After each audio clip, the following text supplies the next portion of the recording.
What's up, everybody? It's the Ginger Yeti, and I'm checking in from the road.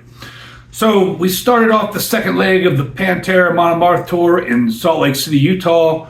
Flew in the day before to a hotel across the street from the hotel we stayed at. Was a good beer store, the State Beer Store. I picked up some beers. This is another one of the beers I picked up. This particular beer is going to be from Shades Brewing. And if you've watched my channel, been a fan of my channel for a long time, you know I've reviewed a few beers from Shades during the course of my channel. The most recent beer I reviewed from them was from the Get Beer Fridge Advent Calendar. And if you watch that video, you know that was a terrible, probably infected beer. However, I have reviewed some other beers from them previous to that I really enjoyed. So hopefully they can have a nice comeback. And this beer will be an excellent beer, because that last one I had, the Foggy Goggle winter thing, was absolutely terrible. So I wanted to pick up another one since I was in the area and saw it on the shelf to give them a chance at a comeback. So the beer I picked up, I saw at this beer store in Salt Lake City from Shades Brewing, is called Kveik 1 American Style Golden Sour Ale. Like it says from Shades Brewing, it's an American Style Golden Sour Ale dry hopped with Nelson Sauvin hops. And their artwork is always really super sick.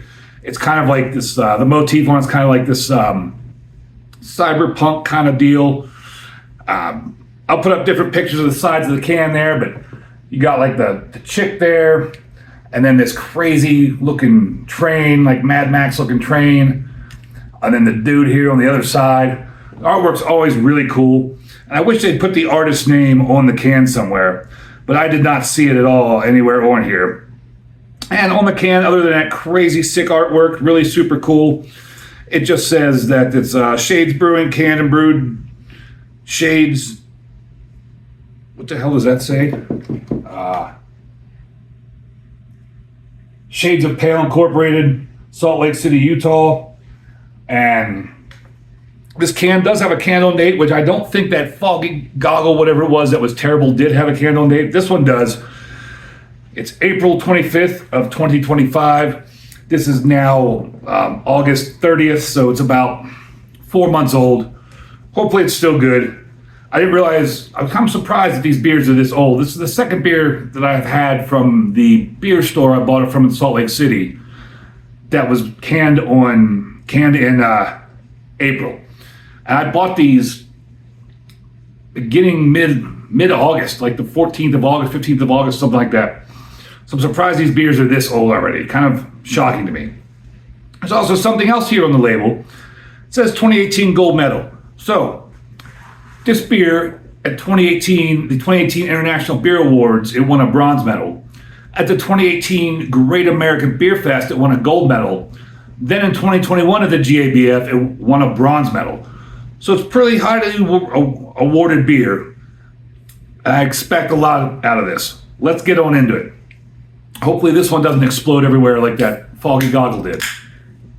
That's a good start there. It's not crazy overflowing. So when untapped, it gets a 3.77 with 2.1 thousand check-ins.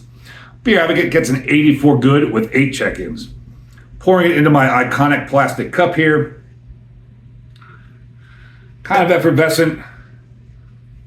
Got some on my nose somehow. Get a nose on it. Wow. That's an interesting smell. The smell isn't very strong, but it's kind of a smell of a mixture of like funky farmhouse sour, like stale or standing water, if you understand what I mean, like that smell that water has been just sitting for a long time outside. It's kind of got old and kind of has that kind of scent, and maybe a little cat piss mixed in there. It's a really weird scent on this, like funky farmhouse, old standing water, and a little bit of cat piss mixed together. And even though that sounds disgusting, it doesn't, I don't mean it in a bad way. It doesn't smell bad to me. It just smells like it's just a very interesting and odd character of the nose. I am starting to get a little bit of that salivation I get with good sours. And so I'm guessing this is going to be a weird, interesting flavor beer. I'm excited to try it. Color, of course, I'm in this awesome hotel with this great lighting. That's a whitish yellow. Can't see through it at all. Very, very hazy. About a, I don't know, one of my fat thumbs worth of super bright white, like almost whipped cream-like head.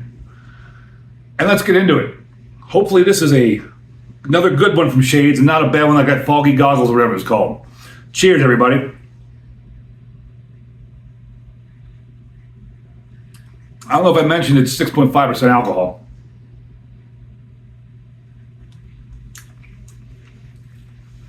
And those flavors are as interesting as the smell was.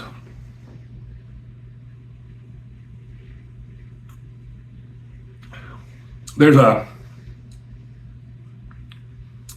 almost a fizzy tingling on the tongue.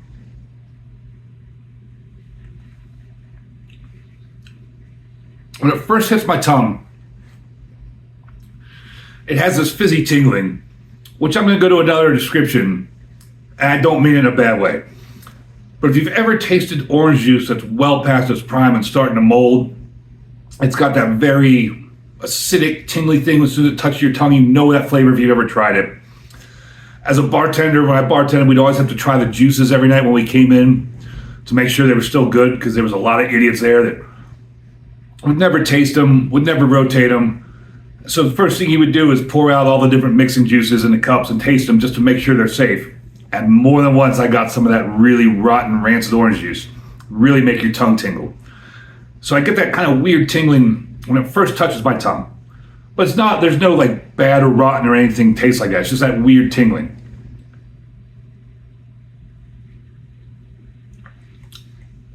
And after that subsides, and it's just a quick little bit, the flavors are very subdued. And the beer is somewhat watery. It's a very watery body. And the flavors aren't very strong. And unfortunately, like I said, this is 4 months old. When I bought it from the store, 4 months old. So I wonder if the age has affected this beer. But the flavors, there is a little bit of sourness to it, just a very subtle sourness. A little bit of like funky farmhouse to it. Like that funky, that farmhouse funk. It's all very subtle.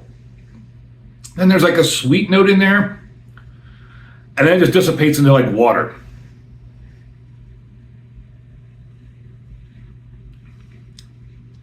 I think if this beer was fresh, these flavors would probably pop more.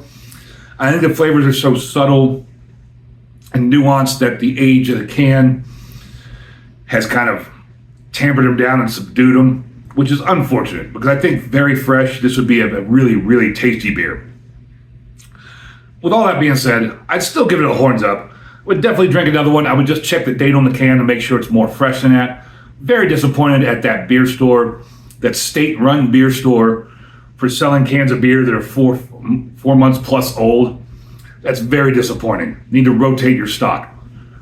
Maybe next time I'll try to figure out where Shades is and get to the brewery and buy stuff fresh from the brewery if I can. I don't know. Utah has weird laws.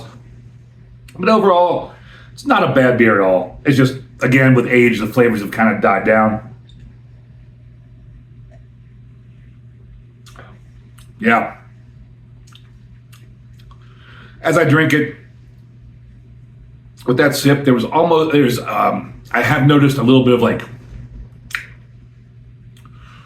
dryness, and I can actually taste the Nelson hop a little bit in there, mixed in with everything. So it's a good beer. I would just bind it fresh. Hope you all think I have a good video. Thank you all for watching. I really appreciate it. It's really an adventure buying beers from all these different stores that you don't know, you're not a regular at, so you don't know how they rotate their stock or anything. And you'd think by now, almost 600 videos in, I'd learn to look at the bottom of cans and look at born on dates and things to see if maybe the beer's fresh or not. But I'm a dummy and still haven't figured out I need to do that at all these random beer stores. But it's an adventure buying this stuff. It's fun buying it on the road. Thank you all for watching, and as always, embrace the adventure.